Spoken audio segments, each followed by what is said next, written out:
What's going on? It is King Jarl here today bringing you the 5 attachments you forgot about in Call of Duty. These are attachments spread out through a whole bunch of games, and I think that it pretty well resembles the attachments that everyone has kind of forgotten about over the years of Call of Duty, whether they were just bad attachments or just attachments from a long time ago or unique attachments. These are all from the multiplayer. I'm not featuring anything from Spec Ops or campaign or zombies or anything like that. This is all multiplayer. And yeah, let's hop right into the first attachment.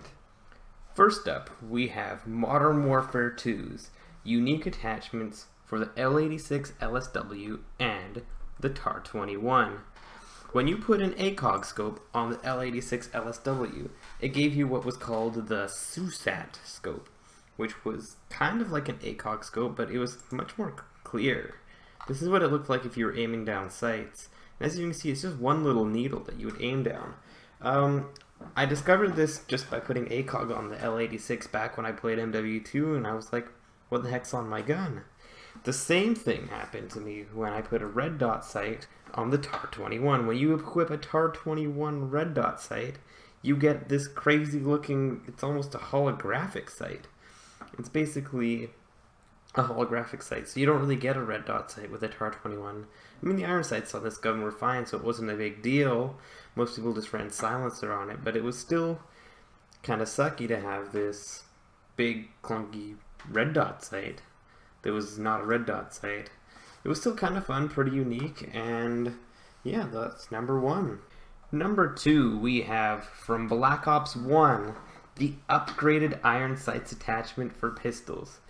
It's about what it sounds like. All it did was give you the little lights on the iron sights. It didn't do anything else. It didn't change anything. All it did was give you the little lights to help in the dark. I mean, I guess it could have been useful, but for the most part, you were better off not running this attachment and running something else on every pistol that this attachment was for. This attachment was only for pistols, but it wasn't very viable, and yeah, that's another one that we probably forgot about. The third attachment we probably forgot about in Call of Duty is the millimeter scanner from Black Ops 2. This thing was virtually useless to my knowledge. I think you were better off running anything from a red dot sight to the target finder sight.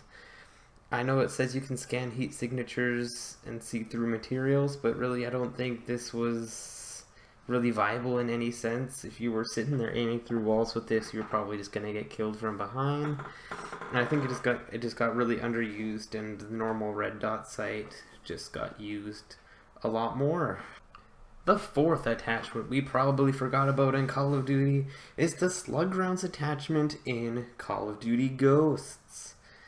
A lot of people didn't even know this attachment existed, probably because nobody really played Ghosts, but even if you did, most likely you weren't running slug rounds on your shotguns. This was an attachment available for every shotgun in the game, and basically it just changes your shot into a slug instead of the spray. It was really good for maps where you were fighting from longer ranges. It made the shotguns more viable, and it made your one-shot kills a little bit more consistent. It was based on your range solely, not on how many pellets hit. Unfortunately, I think it was a little underpowered, that once you got to a certain range, it wasn't very viable, and you could have just gotten the kill with one shot, even with just the pellets. But for longer ranges, it was, I guess, theoretically viable. It also extended shotgun range infinitely like any other bullet, so you could map people. But I think it took like 4 or 5 shots, which is just absurd when you're doing something like maybe the TAC-12, which was a pump action shotgun, and you got to try and land 5. I think it was 4 or 5 shots across the map to try and get a kill. It wasn't that great, and at close range, if you hit fired it, you weren't guaranteed a kill. Lastly, we have the parabolic microphone from Advanced Warfare. This attachment seemed really cool when the game first came out to me, and then after that it disappeared and no one ever used it ever again. Suppressed enemy shots appear on your radar. It was the first counter we'd ever seen to the suppressor attachment in Call of Duty ever. So basically you throw this attachment on, and when people start shooting with silencers on the other side of the map, what's going to happen is you're just going to see them like their normal shots. When you throw this on, it's just going to... You're not even going to notice that they're using a silencer. So it basically counters those people that run around using like a silencer and like low profile and hiding and jumping around. When they shoot, you'll know exactly where they are and you can go and hunt them down.